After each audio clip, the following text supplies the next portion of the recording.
Hola, ¿cómo están? Bueno, el día de hoy quiero aprovechar para hablar sobre la guerra y la identidad del hombre. Pero antes quiero aprovechar para enviarle un saludo muy especial a uno de mis estudiantes, Mauricio Fernández. Te quiero muchísimo, eres un niño maravilloso. Te mando un beso a ti. Eres genial. Yo sigue así de juicioso y de inteligente. Te quiero mucho.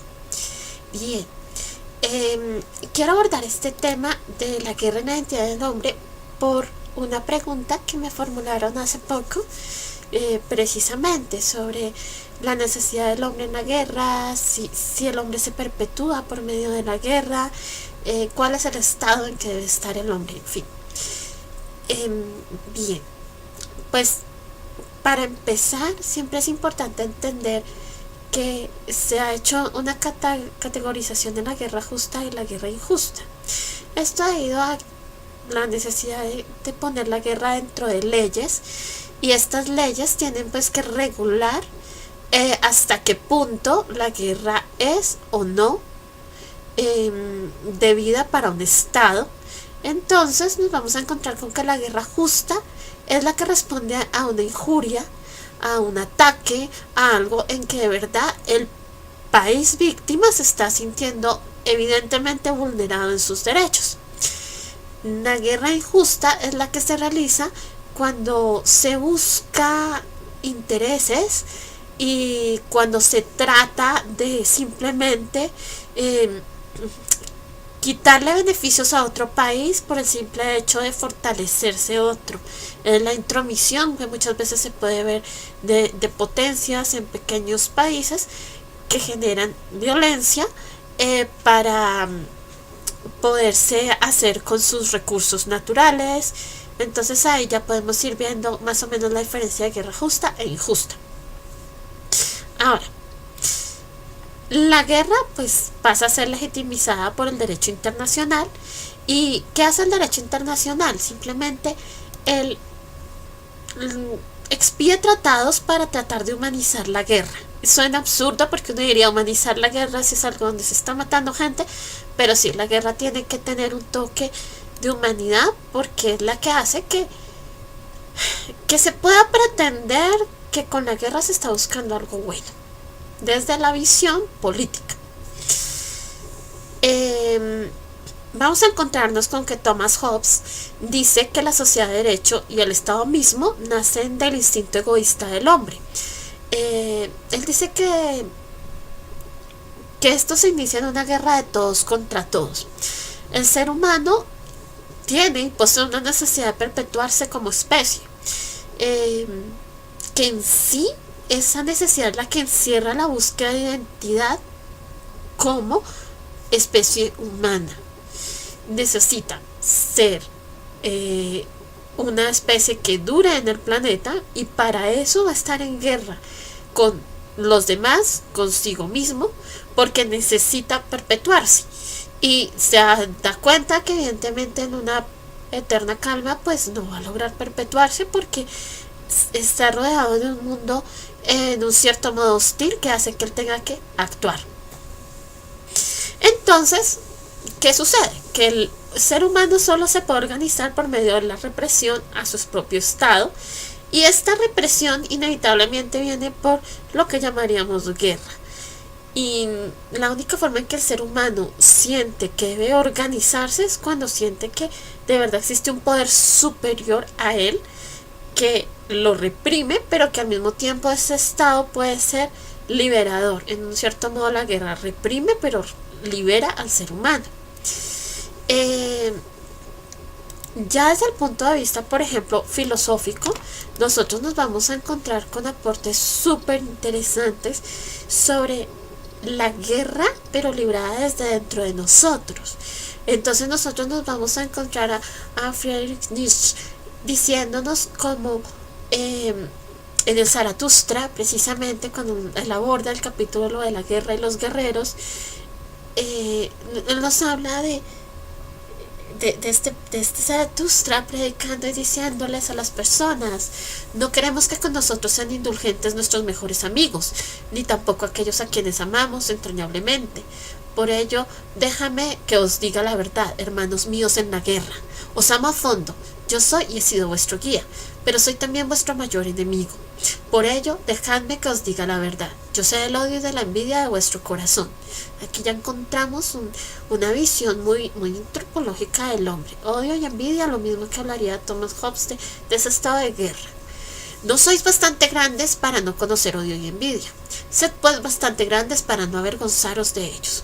Y si no podéis ser santos del conocimiento, sed al menos guerreros de él. Estos son los acompañantes y los precursores de tal santidad. Veo muchos soldados, muchos guerreros, es lo que quisiera yo ver. Uniforme se llama lo que llevan puesto, ojalá no sea uniformidad, lo que con ello encubre. Debe ser de aquellos cuyos ojos buscan siempre un enemigo, vuestro enemigo, y en algunos de vosotros hay un odio a primera vista. Debéis buscar a vuestros enemigos, debéis buscar vuestra guerra, una guerra por vuestros pensamientos. Y si vuestras ideas sucumben, vuestra honestidad debe cantar victoria a causa de ello. Debéis amar la paz como medio para nuevas guerras. Y la paz corta más que la larga. A vosotros no os aconsejo el trabajo, sino la lucha. A vosotros no os aconsejo la paz, sino la victoria. Sea vuestro trabajo una lucha, sea vuestra paz una victoria. Aquí ya empezamos a encontrar como esa identidad que ya habíamos visto desde los romanos, de que te tienes que, si quieres paz, te preparas para la guerra. O sea, la paz no se va a conseguir fácil. Si te quieres perpetuar como especie a tener la tranquilidad de la paz, pues tienes que iniciar desde la guerra. Si afecta o no la identidad del ser humano la guerra, pues podríamos decir, es que la identidad nuestra parte de la guerra.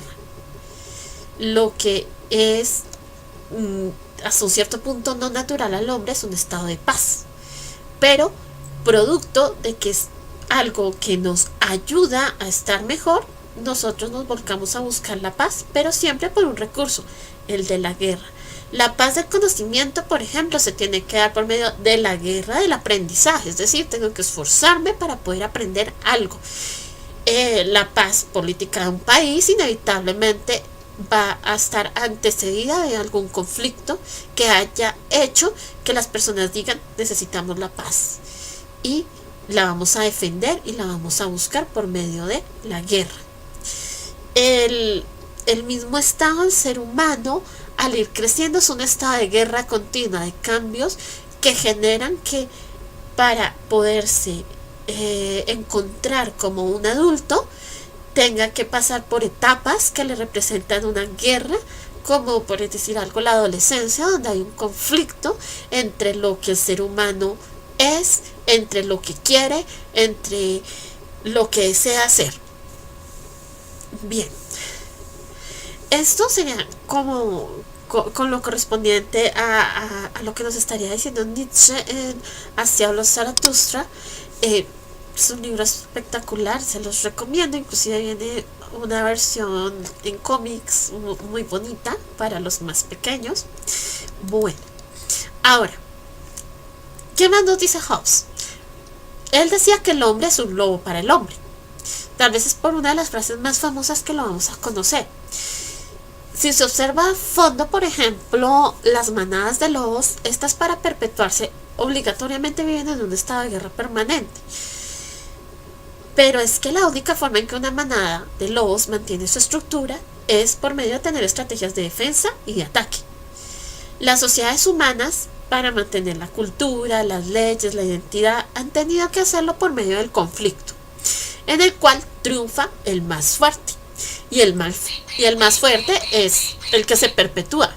La guerra demuestra fortaleza para el que gana y es una forma de desaparecer lo que no sirve.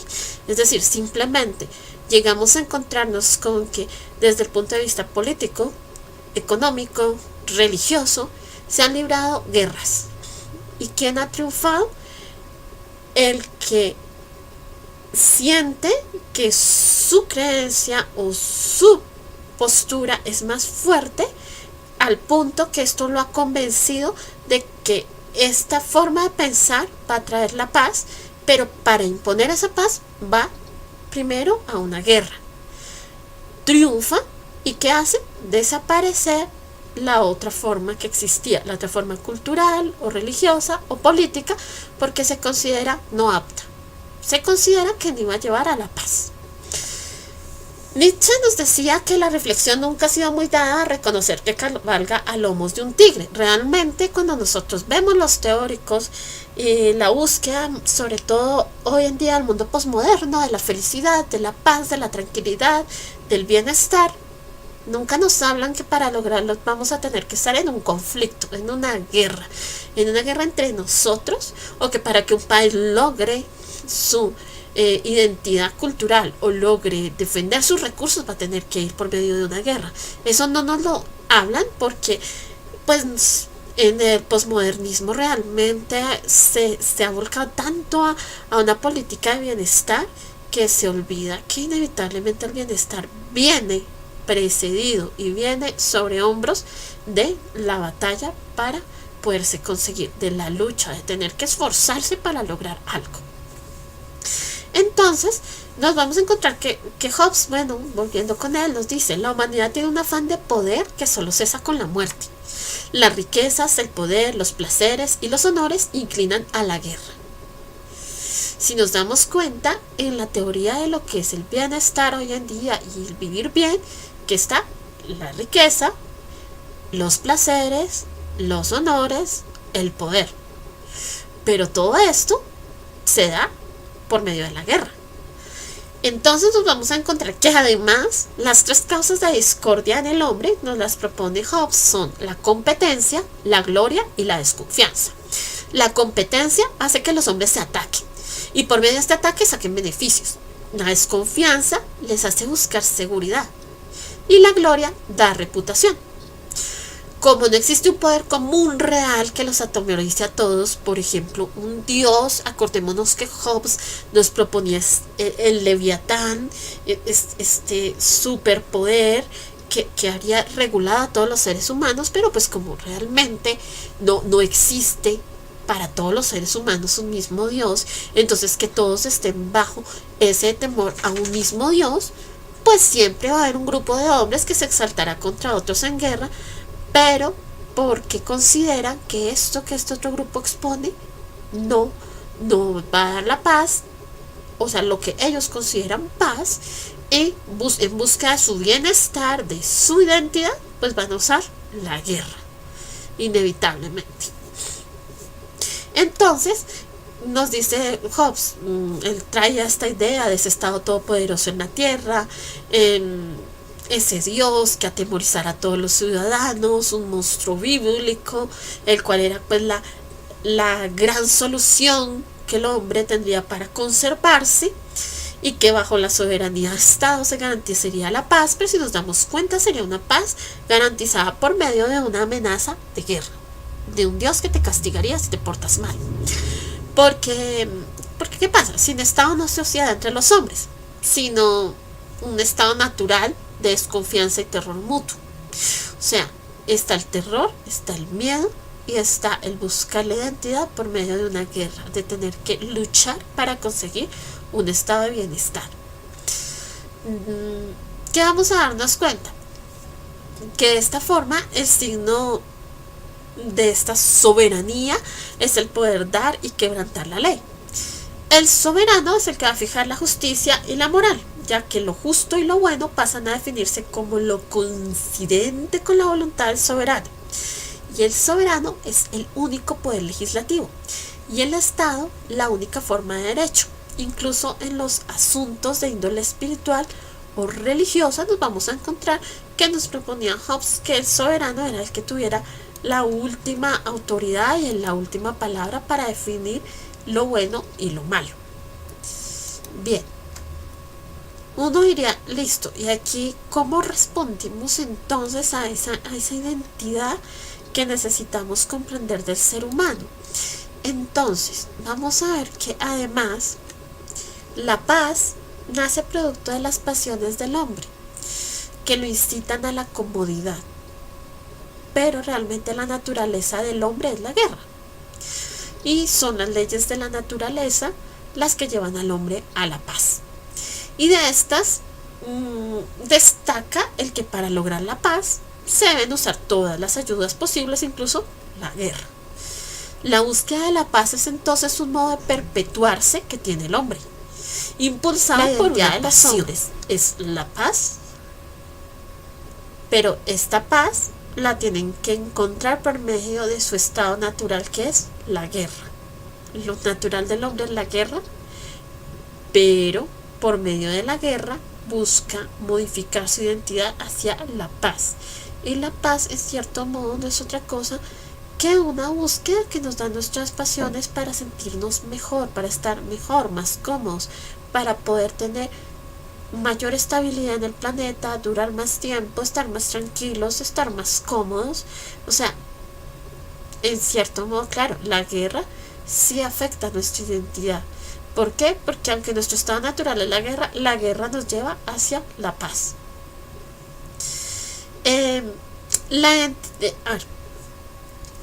La paz, uno diría, entonces está en contra de la naturaleza del hombre. Sí y no, porque es una pasión del hombre.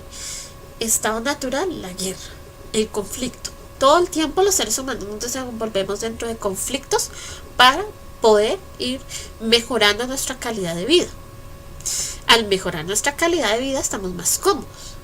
Pero entonces eso es una inclinación a vivir bien, que nos la da pues la pasión y el deseo de estar cómodos. Entonces, el hombre, ¿qué hace? Busca perpetuarse en la historia como un pacifista, porque eso le da comodidad. Uno diría, ¿a costa de su identidad? Sí y no, porque ya nos daríamos entonces cuenta que, aunque la identidad del hombre es la guerra, la razón va a cabalgar inevitablemente en hombros de ese conflicto. Sin conflicto no podemos encontrar la tranquilidad. Sería más o menos la respuesta a esto que me están preguntando. ¿Cambia o no la identidad del hombre? La identidad del hombre es la guerra, inevitablemente, es lo natural a él. Aunque creamos que es lo ajeno, realmente lo propio del hombre es la guerra. Lo que vendría después, lo que nosotros encontramos como algo que se sale de lo común, entonces es la paz. Pero la paz es una respuesta necesaria a que el hombre esté cómodo. Y si lo vamos viendo, nos dice espacios de paz corta y espacios de conflicto amplios. Como cuando tú estudias y aprendes, y entonces tienes unos espacios de descanso, de conocimiento, pero luego retomas el proceso, si es un largo proceso nuevamente de conflicto, de guerra, de incomodarte, para aprender, para luego volver a un pequeño estado de descanso y continuar. Es como el entrenamiento. En fin, también está la guerra política, que la conocemos, pero es limitar el estado de lo que es la guerra en el ser humano a solo lo político, cuando en sí lo natural a nosotros es el conflicto. Y bueno, ya la parte de volver la guerra solo algo que tenga que ver con conflicto como tal, pues es más del ius bellus de los romanos. Pero la guerra como estado natural del hombre, cada uno de nosotros libra una guerra interna. No siempre la guerra son armas, muertos, heridos, sino que es muchas veces nuestra búsqueda de quienes somos. Y la guerra inevitablemente es la que nos va a caracterizar, una búsqueda de una identidad. Gracias, que estén muy bien.